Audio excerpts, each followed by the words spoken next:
Welcome everyone. My name is Mario Novelli. I'm the Director of the Centre for International Education and co-PI of the Peer Network. Welcome everybody to week 9 of the Peer Network lecture series, The Political Economy of Education in Times of Conflict, Crisis and Pandemic, a GCRF AHRC funded network between the Centre for International Education, University of Sussex, the University of Cape Town, Nazarbayev University, Kazakhstan, and the University of Ulster, which aims to promote engagement with critical political economy analysis of education in contexts of conflict and crisis. This lecture series is also supported by UCFIET, the UK Forum on International Education and Training. All lectures are live streamed through YouTube and available afterwards, and will become part of a free open source resource for all those interested in learning and sharing knowledge and practice about the political economy of education. And please do sign up to our CIE YouTube page. Today's session is on gender, education, conflict and crisis, and led by the co-director of the Peer Network, Professor Noreen Durrani and Dr. Hélène Thibault. From Nazarbayev University, Kazakhstan. Before I introduce them, I just want to briefly run through a few housekeeping rules and logistics. Firstly, could you please mute yourself unless you are asking a question in the Q&A. Please put any questions during the talk through the chat function, and I will collate them and come back later to request that you ask the question. Noreen and Hélène will talk for around 40 minutes, and then we will have a 7-minute Sussex buzz in small breakout rooms so that you can reflect on the content of the lecture. We will then come back as a group for a plenary question and answer session, and we will try to finish by 2:15 UK time. So just a little background to our wonderful speakers today. Noreen Durrani is a professor of education in the Graduate School of Education, Nazarbayev University. She moved to NU from the Centre for International Education, University of Sussex, a place which I can say where she is very much missed. Her research addresses an area of international priority, the links between identity construction and education, and the way this impacts on social and gender relations. Her research encompasses education policy, curriculum texts, teacher education and youth. She has a rapidly growing international reputation for her research, including strong evidence of international policy impact, alongside a strong record of high-profile publications and significant grant capture. She is co-director of the Peer Network and leading the Central Asia Hub. Dr. Hélène Thibault is an assistant professor, School of Sciences and Humanities at Nazarbayev University, and she holds a PhD in political science. She joined Nazarbayev University in autumn of 2016 after completing a postdoc at the chair for the study of religious pluralism and the Center for International Studies at the Université de Montréal. Prior to her current position, she served as a lecturer at the Université de Montréal and the University of Ottawa, and she also holds a graduate degree from the Université Libre de Bruxelles. Hélène specializes in ethnography, religion, secularism, and the Soviet legacy. Her research interests focus on the study of religious identity, especially the growing importance of Islam within Central Asian societies since independence. Her current projects also look at gender issues in Central Asia, more specifically marriage and polygyny. Apart from research activities, she's also taken part in multiple election observation missions with the Organization for Security and Cooperation in Europe, in Ukraine, and traveled extensively in the former Soviet Union. She is also part of the Peer Network research team, and we are very, very happy that she's joined us. The Zoom is yours, Noreen. Thank you, Mario. Do you want to take the screen? I'll stop my share and pass it over to you.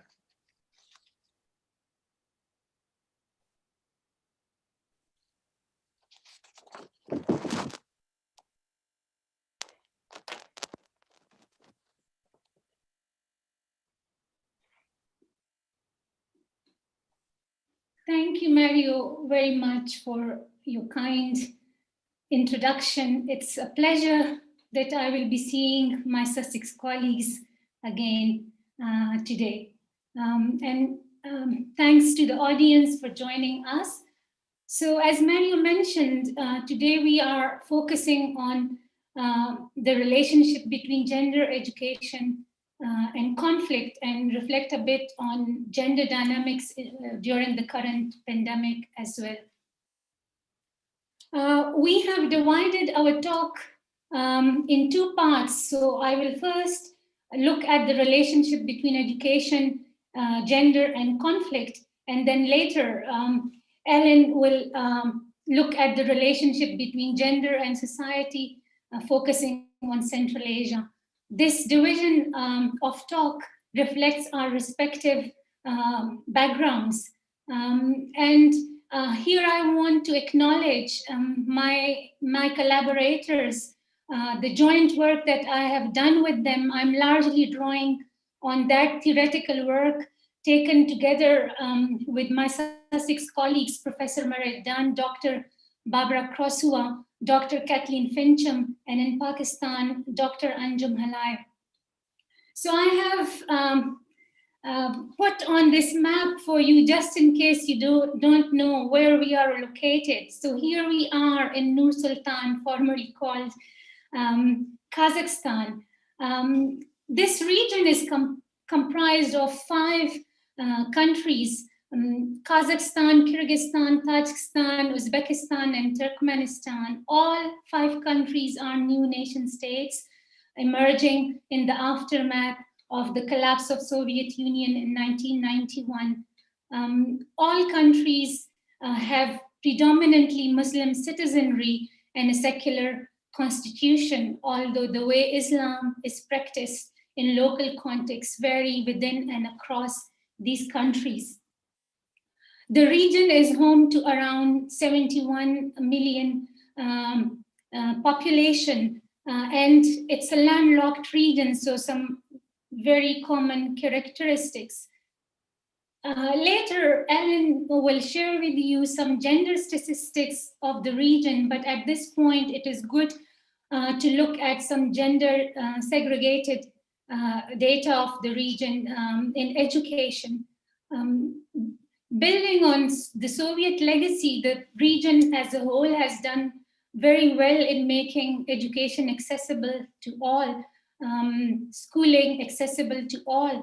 However, concerns remain about inequalities in the quality of education that is received. With respect to higher education attendance, discrepancies are at the expense of males in Kazakhstan and Kyrgyzstan, and at the expense of women in Tajikistan and Uzbekistan. So, in international policy arena, we see this acknowledgement of gender, education, and conflict, which is reflected in SDG 4.7, which requires governments to ensure students finish schooling with the development of knowledge and skills necessary for the promotion of gender equality and the promotion of a culture of peace and non-violence. However, there have been a range of educational interventions undertaken, but these often use and adding women and stir approach, which focuses predominantly on enhancing access and outcomes. And this makes sense because international evidence, longitudinal international evidence indicates that there is an enhanced likelihood of conflict, both internal and external, in contexts with very high level of gender inequality in education. However, this focus fails to understand how gender is constituted and how it is linked to conflict. In the literature, gender, those who research conflict, they either ignore gender or they look at the gendered outcomes of conflict, and ignore the impacts, the gender drivers of conflict. And so, for example, men are often portrayed as perpetrators and victims of violence, and women are portrayed as victims of gender-based violence. And again, this link is not very helpful in terms of understanding how violence works and how it is connected to gender. So let me do some conceptualizing discussion surrounding gender and conflict. Following on a range of post-structuralist and post-colonial authors, I understand gender not as a modern binary of male and female, and these understandings reject the conflation of gender, sex, and sexuality. Gender is not something that we own or have. It is something that we do and enact within the discursive conventions of particular contexts. And it is the continued reaffirmation and enactment of gender norms within particular contexts and cultural definitions of femininity and masculinity that gives gender identities normalcy. So the concept of power is central to the construction of gender. And here I'm drawing on Foucault, for whom power is a pervasive regulatory system for social control in which all individuals and social institutions participate. In other words, power works not only by imposition, but by acting on us so that we develop affective attachments with particular masculinities, femininities, and subject positions. So the gender order is constituted by and dependent on a power hierarchy of masculinities and femininities, at the top of which is hegemonic masculinity, constructed in relation to other subordinated masculinities and in relation to women. Violence is a socially learned expression of hegemonic masculinity and is thus implicated in the construction of hegemonic masculinity, indicating that gender relations are implicated in the very creation of violence. Following several post-structuralist and post-colonial authors, I argue that understanding of contemporary gender relations and its association with conflict cannot be understood without situating gender in the history of colonialism, the emergence of modernity and capitalism, and the coloniality of power, knowledge, and global capitalism. So let me do that historical analysis.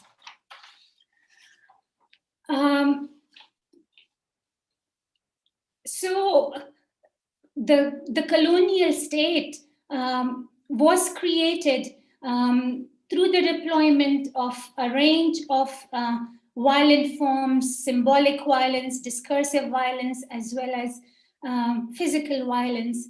And the identification and the creation of the Western state was dependent on the binary of the civilized West against the uncivilized and feminized other.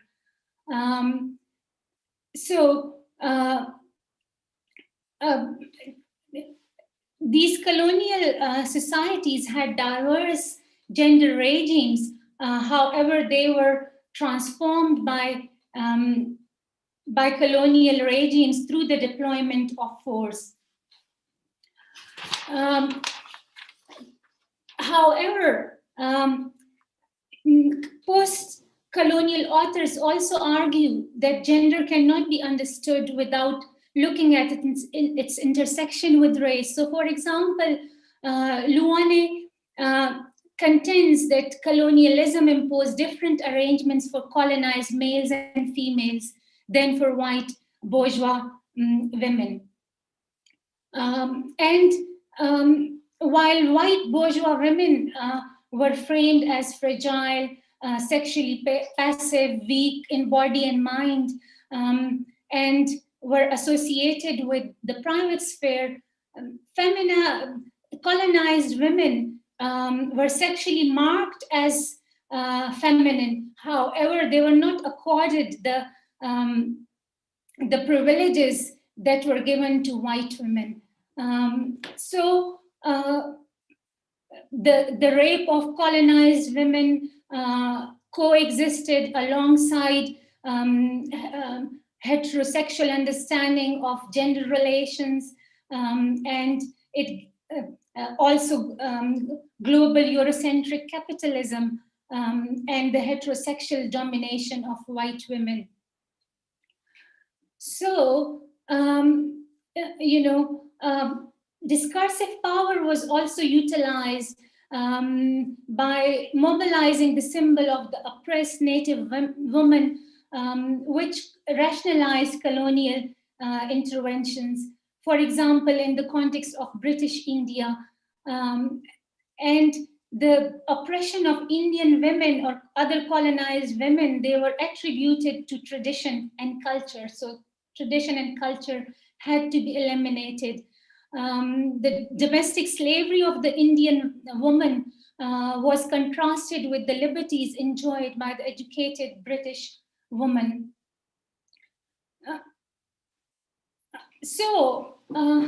These selected deployment of religion and modernity was utilized by both colonial regimes as well as anti-colonial nationalists and social reformists. On the one hand, girls' education enabled policy interventions for colonial regimes, but it also enabled nationalist men to control, regulate women's body and mobility.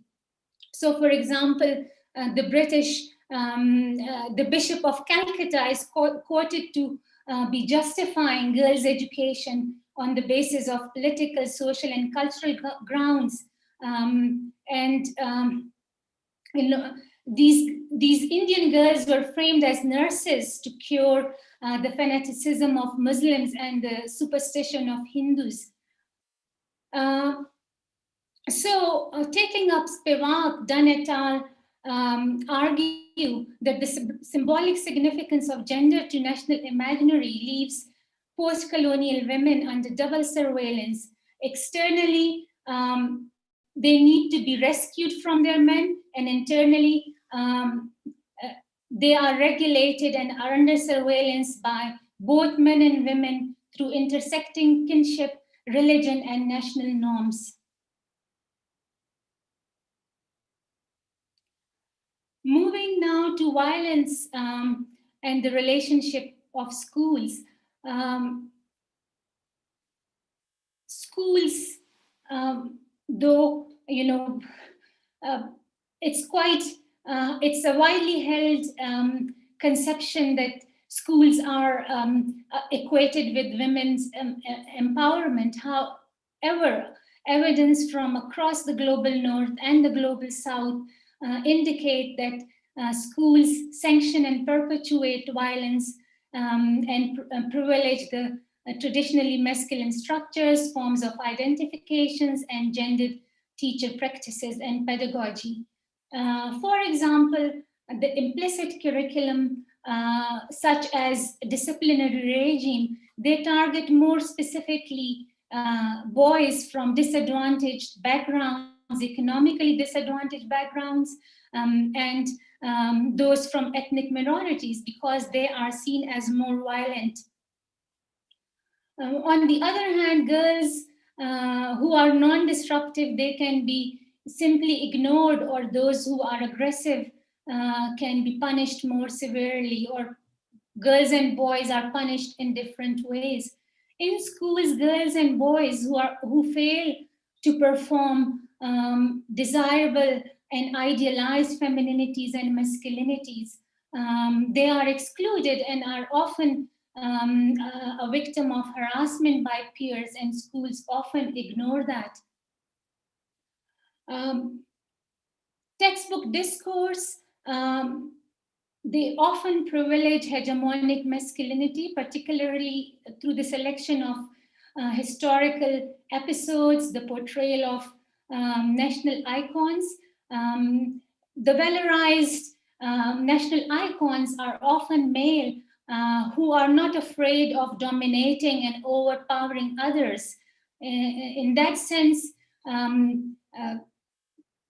hegemonic masculinity is equated with power and domination, whereas women are often depicted as being subjected to male domination. They are often portrayed in the private sphere, and they are portrayed and associated with culture and tradition. Moving now, the focus on teachers, evidence indicates that teachers are both victims and perpetrators of violence in setting both affected by war or not, and therefore transformative, gender transformative curricula and in schools and in initial teacher education would be helpful, and so would be teachers' critical dialogue and self-reflection, so that both students and teachers can understand how and challenge and question how particular behaviors lead to violence. However, the transformation of entrenched gendered norms through classroom and educational input alone are not enough to destabilize such entrenched gender norms. For example, even if schools tend to promote egalitarian gender relations, if those relations do not exist in the community, it might collide and create tensions between the community and school. So these tensions need to be resolved. Moving finally to the relationship between gender dynamics and the current health pandemics. As we have seen, the pandemic has both exposed and exploited a range of inequalities, including gender inequalities, with a particular focus on economic. While previous recessions hard hit those sectors where men are predominantly concentrated, the pandemic has hit hard those sectors which predominantly employ women and often on precarious contracts. School closures and lockdowns have particularly impacted working women who share the most burden of domestic responsibilities while also homeschooling their children. And here, female academics and female teachers have been hit hard, and we know education is predominantly feminized in most contexts. The current pandemic has also seen a huge spike in gender-based violence, intimate partner violence across the globe. And same is the case in Central Asia. Women have been forced locked down with their violent partners without the necessary support networks that they can go to. And I'm sharing with some data from UNESCO about how teachers have been hit hard in terms of the economic impact. And here again, we see those teachers who have been hit hard are predominantly women working in early education centers or those on part-time contracts in low-fee paying school, which again predominantly employ women. So thank you very much for listening, and I'll now hand over to Ellen, who will explain gender dynamics in the context of Central Asia. Let me stop share my screen. Yep.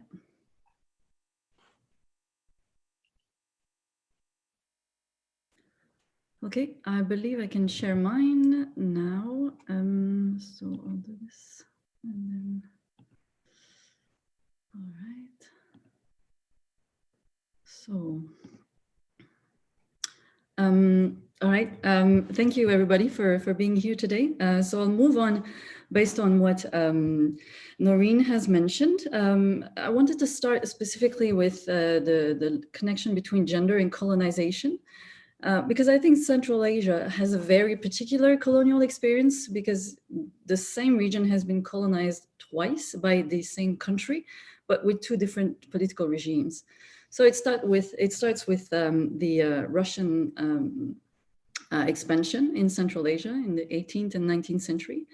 But the Russian colonization was the imperial one, was relatively, well, based on indirect rule, if we can say, in the sense that the political institutions were maintained. So here you see a photo from the Library of Congress. They have a great collection of the last Emir of Bukhara. So the rulers were kept in place, and such as institutions and Islamic courts, for instance. So it was a relatively hands-off colonization, even though there was a strong military presence and some cultural influence as well. But the Bolshevik Revolution would change that entirely. And we see in a civil war followed by the Bolshevik Revolution, civil war, there was strong resistance in Central Asia. The Red Army had some trouble imposing its power in the region. So in Central Asia, in some regions, the Soviet power was not fully established until the late 1920s. So keep that in mind. But what is interesting about the colonization process of the Soviet Union is it was that they had a very emancipating message that was coming with it. And which was, I wrote here decolonization and recolonization, because the message of the Bolsheviks is that we will decolonize you from Russian imperial power. So that's very interesting. So you see here, and it's a colonization process that is very mobilizing, that counts on people to join the effort, right? So it's not entirely exploitation, it's exploitation and mobilization. So you see here an example of how Muslims were invited to join the revolution and given promises of emancipation, so to free people of Russia, right? So of slavery. So that's very interesting to see how Muslims were mobilized, and I will focus on that in the rest of my presentation, mostly on women. Women were asked to join the revolution to make it successful. This Congress, I must admit, there were mostly Tatars participants. Tatars are a Muslim nation, mostly in the territory, living on the territory of Russia, but there were some Central Asians as well. So you see very progressive issues were discussed among workers' issues as well. But this is what I find, scholars have focused on, is that Muslim women in particular were targeted by Soviet messages. Massel has written about women in Central Asia as the surrogate proletariat in the absence of an actual proletariat, because Central Asia was a rural society where there was very limited industrialization. So there was no proletariat. So then they found one among women who needed to be liberated from their subordinate position. So I think we cannot dismiss the fact that, the Soviets were driven by noble ideals of equality between men and women, although very heteronormative, sort of conservative view on gender equality, but we cannot deny that. But conveniently, the same liberation of women was convenient in helping in providing labor force for the ongoing industrialization of the country, and to undermine the Islamic clergy and religious traditions. And I will focus on that in a moment, how they tried and succeeded in undermining religious traditions and clergy and mobilizing women. So they were very progressive very progressive for the time, policies adopted in 1917. So right to vote, to divorce, right to abortion, which is very early in the USSR, probably one of the first countries in the world to adopt, to legalize abortion, which was criminalized again under Stalin and then later legalized. So here I wanted to show a poster, and this is the early days of the revolution. We see 1921, an appeal to to Central Asian women. They are in their traditional clothes here, and it's written in Russian at the top and Uzbek at the bottom. So Uzbek was written in the Arabic alphabet until the 1920s, until the Soviets changed it. So here we see, so it's an appeal to women to participate, in the labor force, to make the country work, to move forward with industrialization and the transformation of agriculture, collectivization. And so that's the first objective, labor force. The second objective, as I mentioned, was to undermine the authority, traditional authority of religious leaders, for instance, and traditional leaders. And we have in Central Asia a very strong, so moved by atheists, very strong anti-religious ideologies. The communists wanted to fight religion, and one of the ways that they attempted to do that was to force the unveiling a woman. So hujum is an Uzbek word that literally means assault. So it's referred to as the assault on the veil, which happened in Central Asia in the 1930s, 20s and 30s. So Keller and Northrop have written extensively on this. And it's very interesting to read their work, because they mentioned that the Soviets were aware that this was going to create a lot of a backlash. And there was a lot of back and forth. If you look at Soviet archives, there was very strong reaction from women and from men as well. Demonstrations which were repressed and punished. And for a lot of women as well, it was a very violent act, right? It was, as you can see, those women, this is a photo from Uzbekistan in the 1930s. These are urban women. You see they're heavily covered, completely covered. This was not the case throughout all Central Asia. These are urban sedentary women. Central Asia is a very large region where there were nomadic people. So keep that in mind, that not everyone was dressed like that. But there was a lot of backlash and reaction from the society. Because gender equality, even though the idea is noble, was imposed through very violent means, and a lot of women were also traumatized for having to unveil forcibly. Another example here of appeal to local women, and here we see a bit of a racial hierarchy going on. We see women on the left who are. It says, that your colleagues from around the world will help you. So European women reaching out to Central Asian women to liberate them. That's another interesting appeal, also written in Uzbek language. Another one based, Noreen already mentioned, literacy rates are very high in Central Asia. They were all around the Soviet Union. This is not specifically targeted to Central Asian women, but it reflects how women were mobilized, and there was a lot of propaganda directed to women to become more literate.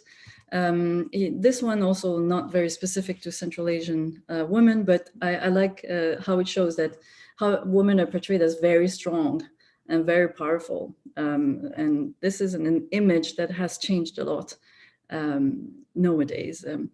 And what is interesting is with the Soviet project of emancipating women is that it led to a paradox that Candioti calls the Soviet paradox of gender, because we have high literacy rates and very high participation in the labor force, but at the same time, fertility rates remained very high in Central Asia throughout the entire time Central Asia was in the USSR. Even in the 1980s, Soviet authorities were a bit worried that population growth there was too much population growth in Central Asia. They were afraid of unrest, although there was no unrest in Central Asia.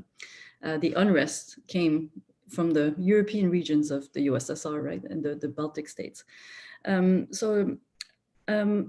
the paradox, coming back on the issue of paradox, large families, there were large families and untransformed domestic divisions of labor. So this is quite important because we see women were strongly encouraged to go to work.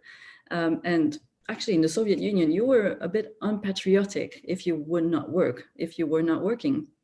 And so this was a patriotic duty to work. But at home, the division of labor remained the same. This is not a problem that is particular to Central Asia. It's a problem that women face all around the world. But the image, the ideal was very different than what was actually happening in the home.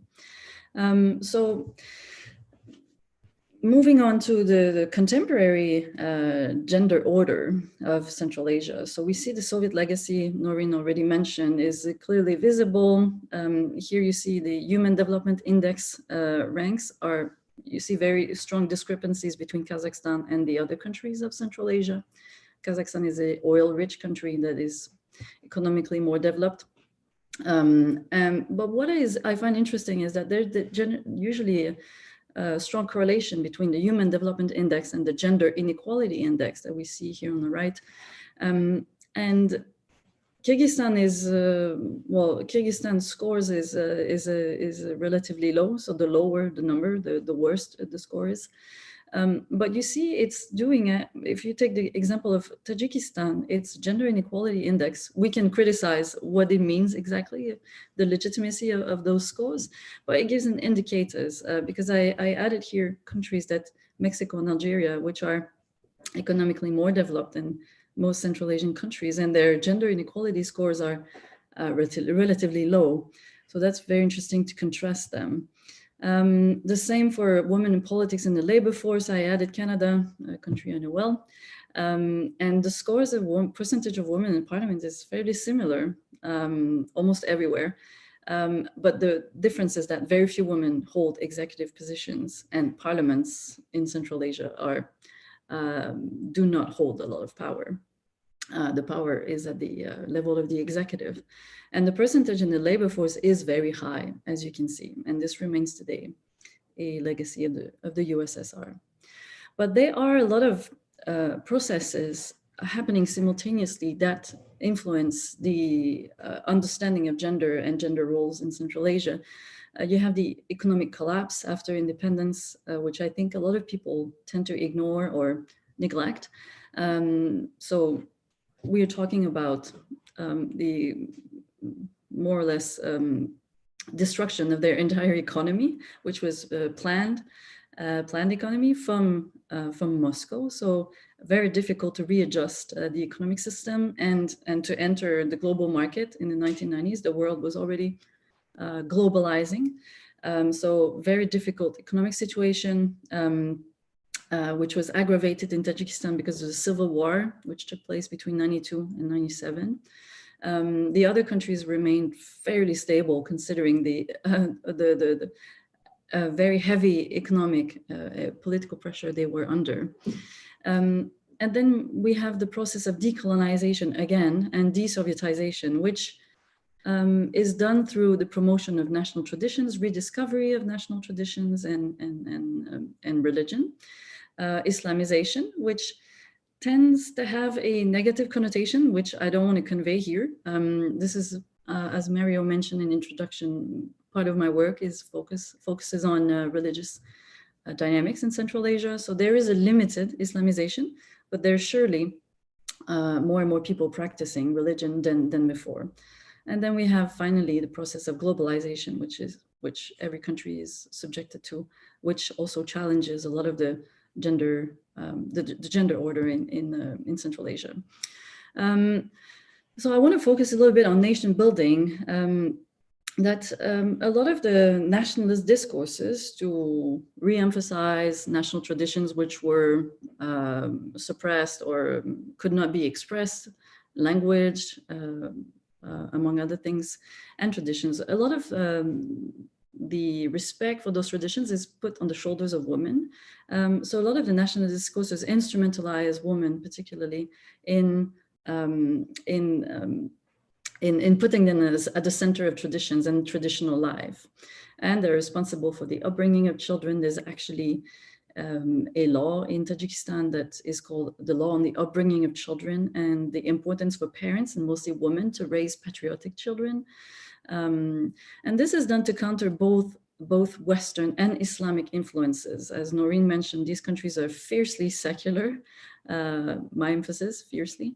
And this is a way to, by promoting traditional lifestyles and by promoting traditional lifestyles, they can emphasize, they can keep away Islamic influences and Western influences, which are seen as also harmful to their societies. And I must say that this echoes also paternalist political discourses. These countries are going from soft to hard authoritarian regimes.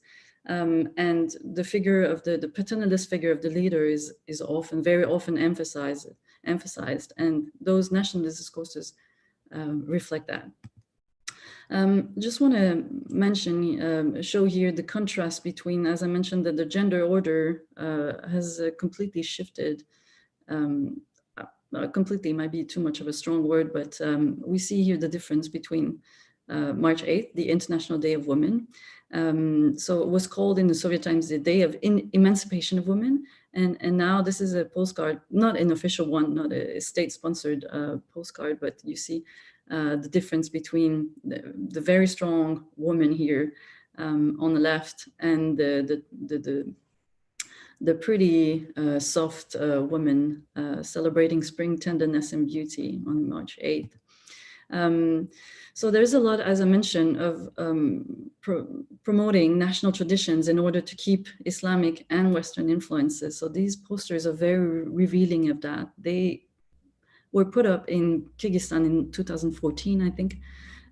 So on the one hand, so it says that both posters say exactly the same. They say, our poor nation, where are we going? So going from a traditional lifestyle to a more Islamic one, where women are fully covered, and then on the other, a different scenario, but considered equally harmful, equally negative, so that women dress in Western clothes.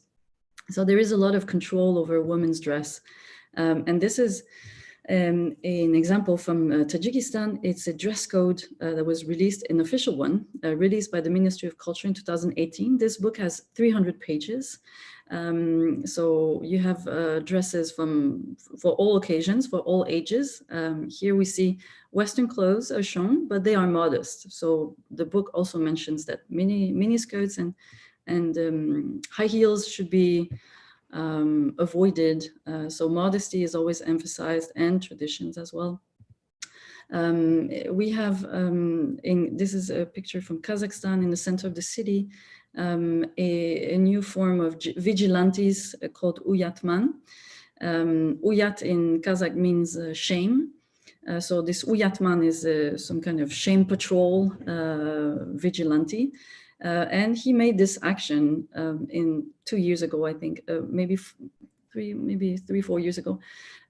He thought that the statue of those two persons, which represent some kind of Kazakh Romeo and Juliet, he found that she was the statue was too revealing of her forms, of her shape, and decided to dress her to restore her dignity. But this is he posted it on social media, and it created a lot of backlash.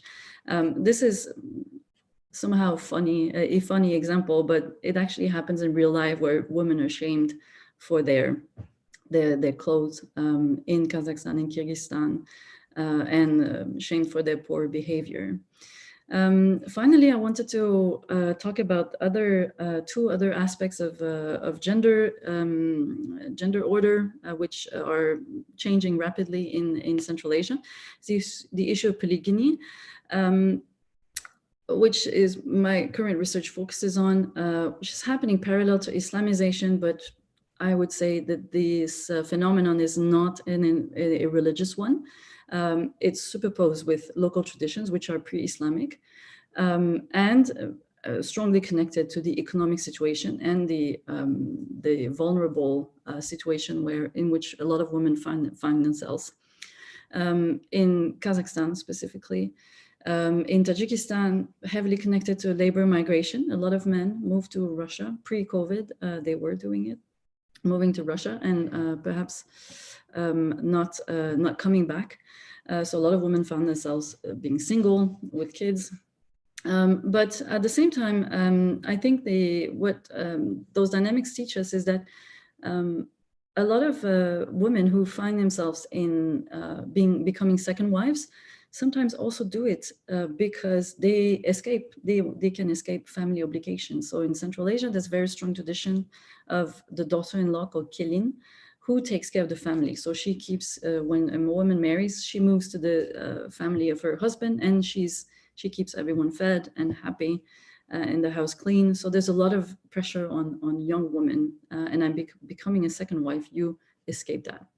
And for that reason, some women are seen as profiteers, as lazy women. There are actually, polygyny is not in Kazakhstan, not legal, but it's also not illegal. So it's happening quite often. It's quite common.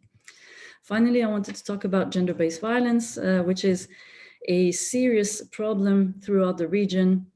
As you can see, the first statistic here from Tajikistan is a bit disturbing.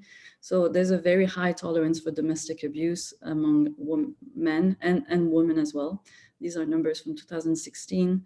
In Kazakhstan, there are debates in the parliament at this very moment talking about how to address issues of domestic violence, which, as Noreen mentioned, have increased dramatically during COVID.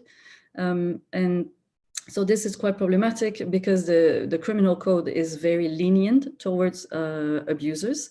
So it's punishable by 20 days of prison as of now. So very light sentences for perpetrators of violence. In Kyrgyzstan, bride kidnapping remains a serious problem. And finally, intolerance towards sexual minorities. It's nowhere illegal in Central Asia, it's legal, but members of LGBTQ communities continue to face discrimination and sometimes even violence on a large scale. So I will stop here, and I will be happy to discuss any questions that you might have. Thank you.